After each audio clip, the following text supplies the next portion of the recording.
இலக்கை நோக்கி டுவர்ட் த கோல். இந்த நிகழ்ச்சிக்கு உங்களை அன்புடன் வரவேற்கிறோம். Praise the Lord. ஆண்டவராகிய இயேசுவின் நாமத்தில் இந்த புதிய நாளில் உங்கள் யாவருக்கும் அன்பின் வாழ்த்துக்கள். 18ஆம் சங்கீதம் 6ஆம் வசனம். தமது ஆலயத்திலிருந்து என் சத்தத்தை கேட்டார். தேவாலயம் என்பது ஒரு ஆசீர்வாதமான இடம். தேவ பிள்ளைகளே, உங்களுடைய வாழ்க்கையில் எத்தனை இடங்களுக்கு போய் நீங்கள் உங்களுடைய நேரங்களை செலவு பண்ணாலும், சந்தோஷப்பட்டு களி கூர்ந்தாலும், தேவனுடைய ஆலயத்தில் வந்து நீங்கள் நேரம் செலவழிப்பதற்கு அது இணையாகாது. அந்த இடத்துல நீங்கள் மகிழ்ந்து களி கூறுவதற்கு தம்முடைய பிரசன்னத்தை வைத்திருக்கிறார். நல்ல ஆசீர்வாதமான வார்த்தைகளை வைத்திருக்கிறார். நீங்கள் விரும்பும் நன்மைகளை பெற்றுக்கொள்ளும் இடமாக அந்த தேவாலயத்தை கர்த்தர் வைத்திருக்கிறார். தாவீது தன்னுடைய எல்லா சத்துருக்களின் கையிலிருந்தும், குறிப்பாக சவுலின் கையிலிருந்தும் விடுவித்த நாளிலே அவன் பாடின ஒரு பாடல் என்று இந்த சங்கீதத்திற்கு ஒரு தலைப்பு இருக்கிறது.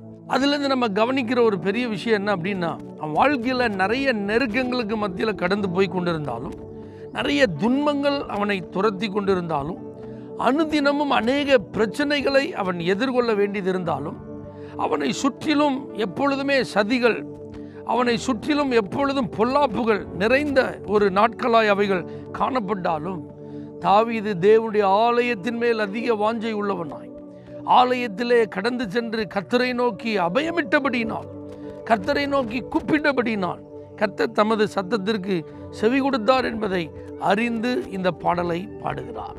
சாலமோன் ஜெபிக்கும் போது ஏதாவது சத்துருக்கள் வந்து முற்றுகை போட்டாலோ, பஞ்சம் வந்தாலோ, கொள்ளை நோயினால் பாதிப்பு வந்தாலும், இஸ்ரவேலனாக இருந்தாலும் சரி, வேறு எந்த புறஜாதிய தேசத்தை சேர்ந்தவனாக இருந்தாலும் சரி, இந்த ஆலயத்தில் வந்து அவன் ஆண்டவரேன்னு உங்களை நோக்கி பார்த்தா அந்த சத்தத்துக்கு உங்கள் காதுகள் திறந்திருக்கணும், உங்கள் கண்கள் நோக்கினவைகளாக இருக்க வேண்டும் என்று அவன் விண்ணப்பித்த போது கர்த்தர் அதற்கு சரி என்று ஒத்துக்கொண்டார்.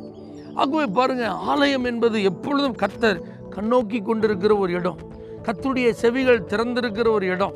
ஆகவே இன்றைக்கு நெருக்கத்தில் இருக்கிற நீங்கள், பிரச்சனைகளோடு இருக்கிற நீங்கள், வேதனைகளோடு இருக்கிற நீங்கள், ஒவ்வொரு நாளையும் கஷ்டத்தோடு கழித்து கொண்டிருக்கிற நீங்கள், ஒவ்வொரு நாளும் தேவாலயத்திற்கு செல்ல தீர்மானம் பண்ணுங்க. தேவாலயத்திற்கு சென்று முழங்கால் படிட்டு அங்கே கர்த்தரை துதித்து பாடுங்கள், ஜெபியுங்கள். ஆண்டவரை நோக்கி உங்களுடைய பாரங்களை சொல்லி, ஆண்டவரே நீர்தான் எனக்கு உதவி என்று ஆண்டவர்கிட்ட உங்களுடைய ஆதங்கங்களை வெளிப்படுத்துங்க. ஆராதனைகள் நடக்கும்போது மாத்திரமல்ல, ஜெபங்கள் நடக்கிற நேரங்களில் மாத்திரமல்ல, தேவாலயத்துக்கு நீங்கள் எப்போனாலும் போகலாம், எந்த நேரத்தில்னாலும் போகலாம். அந்த நேரத்தில் போய் நீங்கள் ஜெபிப்பீர்களானால் உங்கள் சத்தத்தை கேட்டார்னு இந்த தாவீது போல நீங்களும் சாட்சியாய் மாறுவீர்கள். ஆகவே தேவாலயத்திற்கு கடந்து செல்வதற்கு அதிக முக்கியத்துவத்தை கொடுங்க. அங்கே அதிகப்படியான நேரங்களை செலவு பண்ணுங்க. கர்த்தர் உங்கள் சத்தத்தை கேட்பார்.